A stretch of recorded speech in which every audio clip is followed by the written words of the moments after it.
வணக்கம் மக்களே, நம்ம சேனல்ல தொடர்ந்து ரிவ்யூஸ் தாங்க பார்த்துக்கிட்டு இருக்கோம். அந்த வகையில இப்ப நம்ம எதை பத்தின ரிவ்யூ பார்க்க போறோம் அப்படின்னா, நம்ம கார்த்திக் கதையில மே 9 நாளைக்கு என்ன நடக்க போகுது அப்படிங்கறத பத்தி தாங்க இந்த வீடியோல பார்க்க போறோம். ஸோ மறக்காம இந்த வீடியோக்கு லைக் பண்ணிக்கோங்க, நம்ம சேனலையும் சப்ஸ்கிரைப் பண்ணிட்டு பக்கத்துல உள்ள பெல் ஐக்கானையும் கிளிக் பண்ணி ஆல்ல செட் பண்ணிக்கோங்க. அப்ப நாங்க அடுத்தடுத்து வீடியோஸ் போடும் பொழுது தொடர்ச்சியா உங்களுக்கு நோட்டிபிகேஷன் வரும், பார்க்கலாம். சோ என்ன நடக்குது அப்படின்னா, ரேவதி கார்த்திகிட்ட கேக்குறாங்க, இங்க பாரு, இது வரைக்கும் நான் வெளிநாடு போறதுக்கு எல்லாத்துலயுமே கையெழுத்து போட்டது நீதான். அதே மாதிரி நான் வெளிநாடு போறதுக்கு நீ உதவி பண்ணணும். கார்த்திக் கேக்குறாரு, இங்க பாரு ரேவதி, அத்தைய மீறி கண்டிப்பா என்னால எதுவும் பண்ண முடியாது ரேவதி. அத்தை கிட்ட பொய் சொல்ற மாதிரி இருக்கும். அப்ப ரேவதி கேக்குறாங்க, இங்க பாரு, நான் உன்கிட்ட ரொம்ப ரெக்வஸ்ட் பண்ணி கேக்குறேன், நீ எப்படியாவது என்ன வெளிநாடு அனுப்பிடு. எனக்கு ஒவ்வொரு நேரமும் இங்க இருக்கும் பொழுது வேதனையாவும் மனசுக்கு ரொம்ப கஷ்டமாவும் இருக்கு. ரொம்ப டிப்ரெஷனா இருக்கிற மாதிரி இருக்கு. ஒருவேளை ரொம்ப டிப்ரெஷனுக்கு போயிட்டு என் வாழ்க்கையே போயிருமோ அப்படின்னு எனக்கு கவலையா இருக்கு.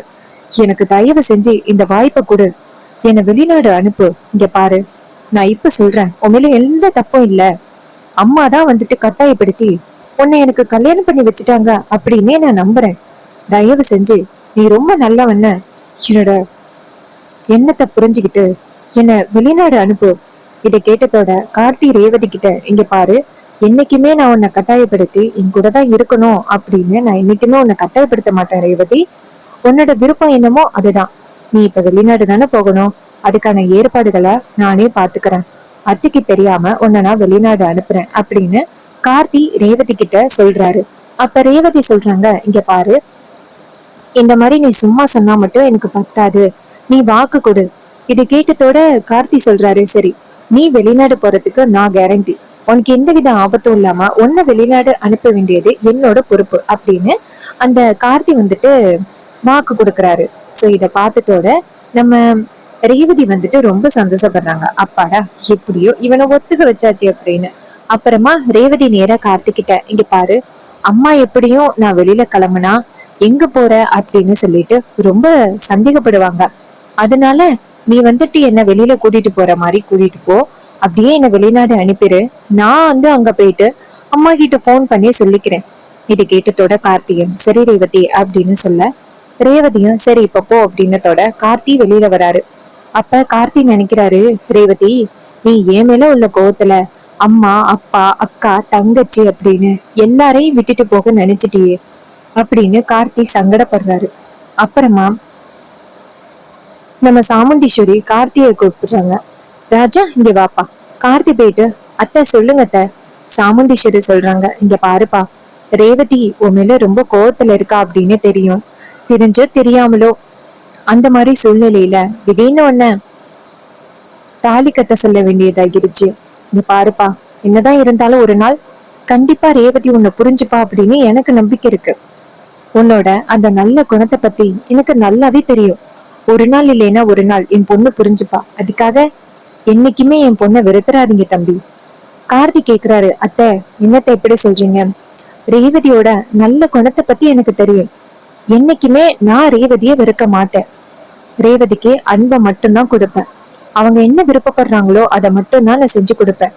அவங்களோட முடிவுக்கு நான் என்னைக்குமே எதிர்ப்பு தெரிவிக்க மாட்டேன். அவங்களுக்கு என்ன வந்துட்டு என் கூட சேர்ந்து வாழணும் அப்படின்னு நினைக்கிறாங்களோ அன்னைக்கே என் கூட வாழ்ந்துக்கட்டும். அது வரைக்கும் நான் அவங்கள தொந்தரவு பண்ண மாட்டேன். இதை கேட்டதோட சாமுண்டீஸ்வரி சொல்றாங்க, இந்த அளவுக்கு பக்கா ஜென்டில்மேனா பேசுறீங்க, உங்களை பத்தி அவ கொஞ்சம் கூட புரிஞ்சுக்காம இருக்காளே மாப்பிள்ள. ராஜா சொல்றாரு, பரவாயில்லத்த, நடக்க வேண்டியது தானே நடக்கும். இனிமே அதை பத்தி கவலைப்பட வேணாம். பாருங்கத்த, நான் பாத்துக்கிறேன், நீங்க கவலைப்படாதீங்க. சாமுண்டீஸ்வரியும் சரிப்பா அப்படின்னு சொல்லிட்டு போறாங்க. அப்பதான் கார்த்தி நினைக்கிறாரு, பாவம் அத்தைக்கு ரேவதி வெளிநாடு போற விஷயம் தெரியாது. அது தெரிஞ்சிச்சுன்னா இன்னும் அவங்க இடிஞ்சு போவாங்க, வேதனையா இருக்கு அப்படின்னு கார்த்தி நினைக்கிறாரு. அப்புறமா ராஜராஜா நம்ம கார்த்திய வந்து பாக்குறாங்க. ராஜராஜா கார்த்திய பார்த்து, மாப்பிள்ள, 30 வருஷத்துக்கு முன்னாடி நின்னு போன அந்த கோவில் திருவிழா உங்களால நல்லபடியா நடந்திருக்கு. எனக்கு ரொம்ப சந்தோஷமா இருக்கு மாப்பிள்ள. என் அம்மாவையும் பார்த்துட்டு வந்துட்டேன். ஊர் மக்கள் முன்னாடி நான் வந்து கோவில் கும்பாபிஷேகத்தையும் நடத்திட்டேன். எனக்கு ரொம்ப சந்தோஷமா இருக்கு மாப்பிள்ள. இத்தனை வருஷமா நடக்காதது நீங்க வந்த பிறகு நடந்திருக்கு. இது எல்லாமே இனிமே நம்ம குடும்பம் ஒண்ணு சேரும் அப்படிங்கிறதுக்கான ஒரு அறிகுறி மாதிரி தெரியுது மாப்பிள்ள. நீங்களும் ரேவதியும் ஒரே ஒரு குழந்தைய மட்டும் பெத்து கொடுத்துட்டீங்க அப்படின்னா இந்த சாமுண்டீஸ்வரியோட அந்த கோபத்தை ஈஸியா வந்துட்டு அடக்கிடலாம். சாமுண்டீஸ்வரியும் பேர குழந்தை பிறந்துட்டு அப்படின்னு அவளும் அமைதியாயிருவா. இங்க பாருங்க மாப்பிள்ள, நீங்களும் ரேவதியும் சந்தோஷமா வாழ்க்கைய ஆரம்பிச்சீங்கன்னா நம்ம குடும்பத்துல உள்ள ஒட்டுமொத்த பிரச்சனையும் நின்னு போன மாதிரி. இது கேட்டதோட நம்ம கார்த்தி வந்துட்டு சரிங்க மாமா அப்படின்னு சொல்ல ராஜராஜா அந்த இடத்துல இருந்து போறாரு. அப்பதான் நம்ம கார்த்தி நினைக்கிறாரு, இவங்க எல்லாரும் இப்படி நினைச்சுக்கிட்டு இருக்காங்க, ஆனா ரேவதி வெளிநாடு போக போறாங்க. ரேவதி மேல இந்த அளவுக்கு எல்லாருமே பாசம் வச்சிருக்காங்க, ஆனா ரேவதி இத பத்தி கொஞ்சம் கூட யோசனை பண்ண மாட்டேங்கிறாளே அப்படின்னு கார்த்தி கொஞ்சம் கஷ்டப்படுறாரு. அப்புறமா ரேவதி வந்துட்டு அவங்களோட ரூம்ல திங்ஸ் எல்லாம் பேக் பண்ணிட்டு இருக்காங்க. கார்த்தி வந்ததோட ரேவதி சொல்றாங்க, இங்க பாரு, நான் திங்ஸ் எல்லாம் வந்துட்டு பேக் பண்ணிக்கிட்டு இருக்கேன். கார்த்தி சொல்றாரு, சரி ஓகே பேக் பண்ணுங்க. அப்ப ரேவதி சொல்றாங்க, இங்க பாரு, நான் போன பிறகு கண்டிப்பா எங்க அம்மா என்னோட ரொம்ப கோவமா இருப்பாங்க அப்படிங்கறது எனக்கு தெரியும். இருந்தாலும் நான் கண்டிப்பா அம்மாவை சமாதானப்படுத்திடுவேன். அம்மாவை விட அப்பா ரொம்ப வேதனைப்படுவாரு. ஏன்னா இத்தனை வருஷமா அவரு எங்களுக்காக மட்டும்தான் அம்மாவோட பேச்சு கூட மீறாம பாட்டிய போய் பார்க்காம இருந்தாரு. இது எல்லாமே எங்களுக்காக மட்டும்தான். இன்னைக்கு நான் அவர்கிட்ட கேட்காம ஒரு முடிவு எடுத்திருக்கேன், தப்புதான். ஆனா எனக்கு இங்க நிம்மதியா இருக்க முடியல. இதை எப்படியாவது நீ அப்பா கிட்ட சொல்லி புரிய வச்சுக்கோ.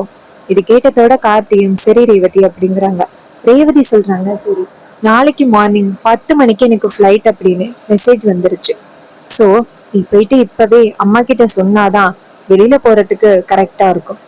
கேட்டதோட கார்த்தி சொல்றாரு, சரி ரேவதி அப்படின்னு சொல்லிட்டு ரேவதி கிட்ட நீ திங்ஸ் எல்லாம் பேக் பண்ணி வை, நான் போயிட்டு அத்தை கிட்ட பேசுறேன் அப்படின்ட்டு கார்த்தி இங்க இருந்து வந்துட்டு சாமுண்டீஸ்வரிய பாக்குறாங்க. அதே நேரம் சந்திரா, ராஜராஜா, மயில் வாகனம் எல்லாரும் வந்துடுறாங்க. சாமுண்டீஸ்வரி நம்ம கார்த்திய பார்த்து, சொல்லுங்க மாப்பிள்ள, ஏதாவது என்கிட்ட முக்கியமான விஷயம் பேசணுமா?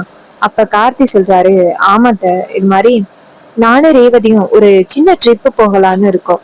இது கேட்டதோட நம்ம சாமுண்டீஸ்வரி கேக்குறாங்க, என்ன மாப்பிள்ள, இப்பதானே போயிட்டு வந்தீங்க, திடீர்னு என்ன மாப்பிள்ள? கார்த்தி சொல்றாரு, இல்ல ஃபர்ஸ்ட் நாங்க போயிட்டு வந்தப்ப எங்களுக்குள்ள சரியான அண்டர்ஸ்டாண்டிங் இல்ல. ஆனா கடைசியா வந்துட்டு ரேவதி லைட்டா என்ன புரிஞ்சுக்கிட்டா. இப்ப கூட நீங்க பாத்திருப்பீங்க, தாலி பிரிச்சு கோக்குற சடங்குக்கு கூட அவ எந்தவித எதிர்ப்பும் தெரிவிக்காம உடனே தாலி பிரிச்சு கோக்குற சடங்கு வச்சுக்கலாம்னு சொன்னா. சோ நானும் ரேவதியும் கொஞ்சம் கொஞ்சம் இப்ப அண்டர்ஸ்டாண்ட் ஆகிட்டோம். சோ 2 பேரும் வேற எங்கேயாவது வெளியில போயிட்டு வரலாமான்னு பார்த்தோம். இது கேட்டதோட சாமுண்டீஸ்வரி சொல்றாங்க, மாப்பிள்ள சொல்றேன்னு என்ன தப்பா நினைச்சுக்காதீங்க. ஏற்கனவே ரேவதியும் நீங்க போனப்ப யாரோ ஒருத்தவங்க, அதாவது மாயா வந்துட்டு ரேவதிய கடத்திட்டாங்க. இதனால ரேவதி ரொம்ப பெரிய ஆபத்துல இருந்து மீண்டு வந்திருக்கா. மறுபடியும் உங்களை தனியா அனுப்புறது எனக்கு சரியா படல.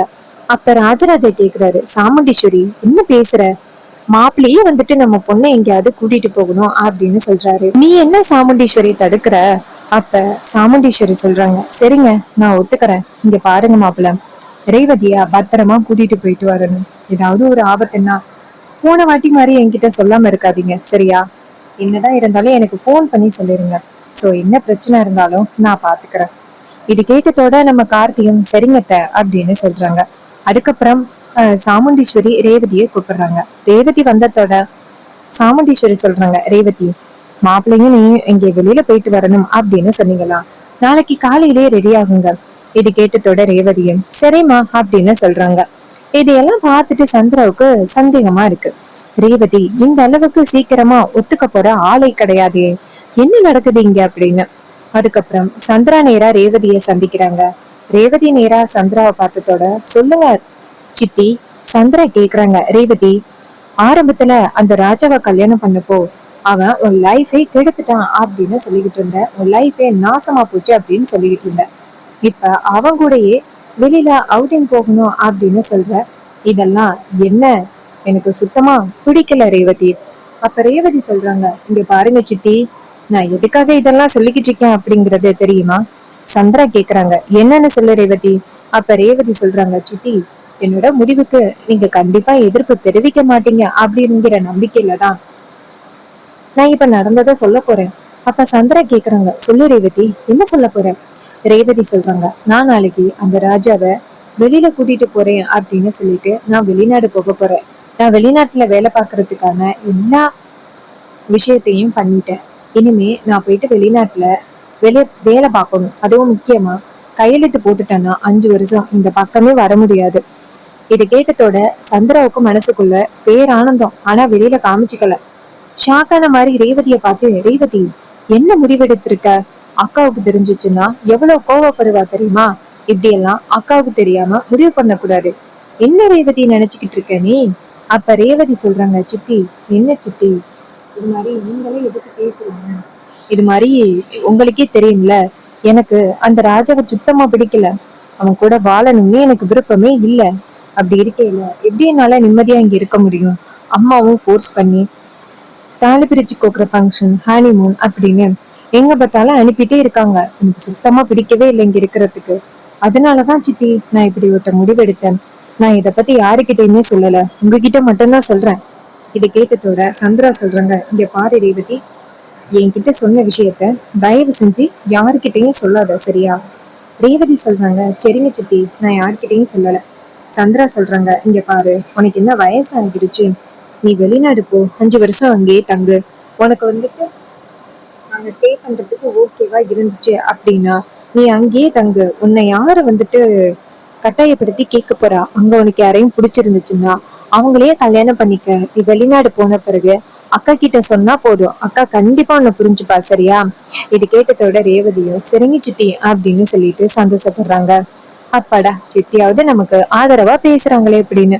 சந்திரா சொல்றாங்க, ரேவதி, இந்த விஷயத்த பத்தி நான் யாருக்கிட்டையும் மூச்சு கூட விட மாட்டேன். அதனால நீ எதுக்கும் கவலைப்படாத. இது கேட்டதோட ரேவதியும் சரிங்க சித்தி அப்படின்னு சொல்றாங்க. அதுக்கப்புறம் சந்திரா மனசுக்குள்ள பேரானந்தம். இது உடனே சிவனாண்டி கிட்ட சொல்லணும் அப்படின்னு நினைக்கிறாங்க. நேரா நம்ம சிவனாண்டிக்கு போன் பண்றாங்க. சிவனாண்டி போன் அட்டன் பண்ணி, சொல்லு சந்திரா. சந்திரா சொல்றாங்க, என்னங்க, இத்தனை வருஷமா இந்த சாமுண்டீஸ்வரியை அவமானப்படுத்துறதுக்கு நம்ம என்னெல்லாம் பிளான் பண்ணிக்கிட்டு இருந்தோம். இப்ப நம்ம எதிர்பார்க்காத ஒரு விஷயம் நடந்திருக்கு. அப்ப சிவனாண்டி கேக்குறாரு, என்ன சந்திரா சொல்ற? சந்திரா சொல்றாங்க, ஆமாங்க, இந்த ரேவதி இருக்கால, அவளுக்கு இந்த ராஜா கூட வாழ பிடிக்கலையாம்.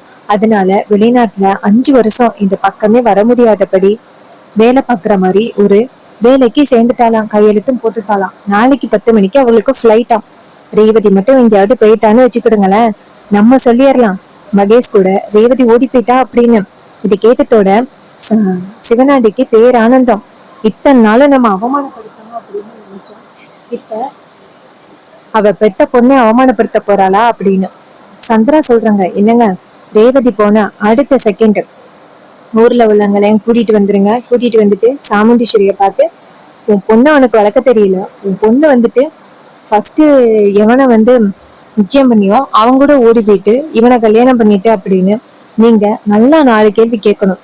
அப்ப சிவனாண்டி சொல்றாரு, சந்திரா, எனக்கு என்ன சொல்லவா வேணும்? எப்ப அந்த சாமுண்டீஸ்வரிய பழி வாங்குறது அப்படின்னு நான் நினைச்சிட்டு இருக்கேன். எனக்கு கிடைச்ச இது ஒரு அல்வா மாதிரி சான்ஸ். இத பயன்படுத்தாம இருப்பனா? சரி, வீட்டுல யாருக்காவது தெரியுமா? சந்திரா சொல்றாங்க, வீட்டுல யாருக்குமே தெரியாதுங்க. ரேவதி என்கிட்ட மட்டும்தான் சொல்லியிருக்கா. ஆனா அந்த ராஜாவுக்கு தெரியும் போல.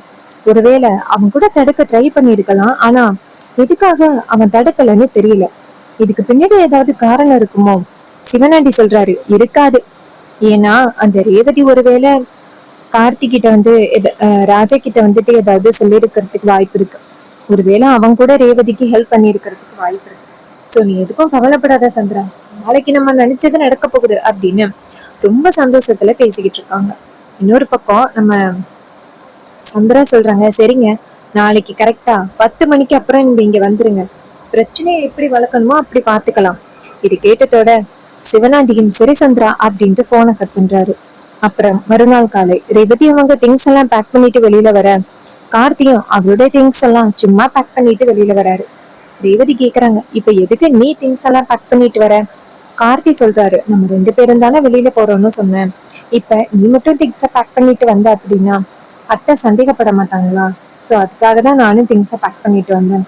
ரேவதி சொல்றாங்க, பரவாயில்லையே, நீ விவரமா தான் இருக்க. கார்த்தி சொல்றாரு, சரி வா போகலாம், அம்மா கிட்ட சொல்லிட்டு அப்படின்ட்டு நேரா சாமுண்டீஸ்வரி கிட்ட போயிட்டு அம்மா போயிட்டு வரேன் அப்படின்னு ரேவதி சொல்ல, சாமுண்டீஸ்வரி சொல்றாங்க, சரி பாதுகாப்பா போயிட்டு வாங்க அப்படின்னு அனுப்பி வைக்கிறாங்க. கார்த்தியும் ரேவதியும் சேர்ந்து நேர ஏர்போர்ட்டுக்கு கிளம்புறாங்க. அங்க போயிட்டு ஒவ்வொரு இடத்தையும் பாத்துக்கிட்டு இருக்காங்க.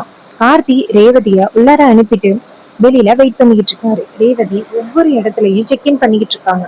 அப்பதான் ரேவதி திடீர்னு நம்ம மல்லிகா இருக்காங்கல்ல அவங்கள பாக்குறாங்க. மல்லிகாவை பார்த்ததோட ரேவதிக்கு செம்ம ஷாக்கு. ஐயோ, இவங்க அம்மாவோட ஃப்ரெண்ட் ஆச்சே அப்படின்னு ஒளிய பாக்குறாங்க. மல்லிகா டக்குன்னு ரேவதியை நிப்பாட்டி, ரேவதி, என்ன ரேவதி இந்த பக்கம்? ஹஸ்பண்ட் ராஜா எங்க? ரேவதி சொல்றாங்க, அவரு வெளியில நிக்கிறாரு. அதுக்கு அவங்க சொல்றாங்க, என்ன ரேவதி நீ மட்டும் தனியாவா போற? அப்ப ரேவதி சொல்றாங்க, இல்ல இல்ல அவரும் தான் வராரு. அப்ப மல்லிகா கேக்குறாங்க, அவரும் வராரு அப்படின்னா கூப்பிட வேண்டியதானே உள்ளார? அப்ப ரேவதி திரு திருன்னு முழிக்க மல்லிகா கேக்குறாங்க, ரேவதி இது ஆஸ்திரேலியா போற ஃபிளைட் ஆச்சு, எதுக்கு நீங்க போற? அப்போ ஒருத்தவங்க டக்குன்னு வந்துட்டு, மேடம் உங்களுக்கு ஒரு டிக்கெட்டு தானே மேடம், எல்லாம் கன்ஃபார்ம் ஆகிருச்சு வாங்க அப்படின்னு கூப்பிடுறாங்க. இத பார்த்ததோட மல்லிகாவுக்கு செம்ம ஷாக்கு.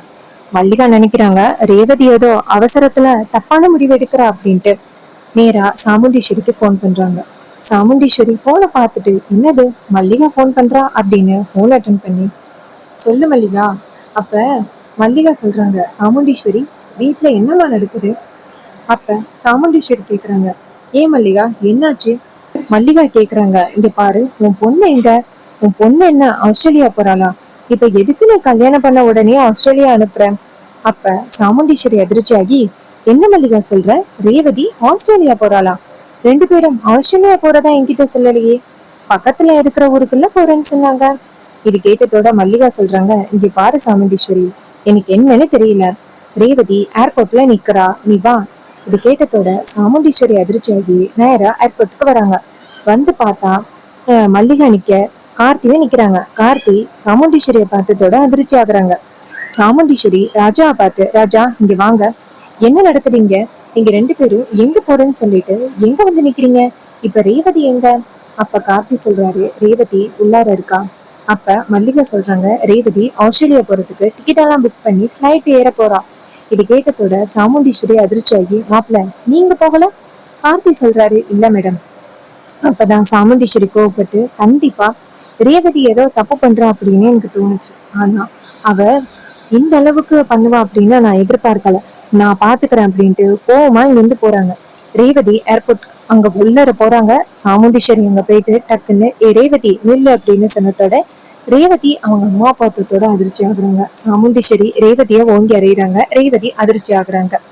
இன்னொரு பக்கம் சாமுண்டீஸ்வரி ரேவதியை பார்த்து, இந்த அளவுக்கு நீ கீழ்த்தனமா யோசிப்ப அப்படின்னு நான் எதிர்பார்க்கவே இல்லை ரேவதி, இப்படியா வந்துட்டு பண்ணுவா அப்படின்னு சொல்லி செம்மையா பேசுறாங்க. சோ இது கேட்டதோட ரேவதி ரொம்ப அதிர்ச்சி ஆகுறாங்க. கார்த்தி தான் வந்துட்டு சொல்லியிருப்பாரோ அப்படின்னு ரேவதி கோவப்படுறாங்க. சோ இந்த கதை உங்களுக்கு பிடிச்சிருந்துச்சு அப்படின்னா இந்த வீடியோக்கு மறக்காம லைக் பண்ணிக்கோங்க. நம்ம சேனலையும் சப்ஸ்கிரைப் பண்ணிட்டு பக்கத்துல உள்ள பெல் ஐகானையும் கிளிக் பண்ணி ஆல்னு செட் பண்ணிக்கோங்க. அப்பதாங்க அடுத்தடுத்து வீடியோஸ் போடும்பொழுது தொடர்ச்சியா உங்களுக்கு நோட்டிபிகேஷன் வரும், பார்க்கலாம். தேங்க்ஸ் ஃபார் வாட்சிங்.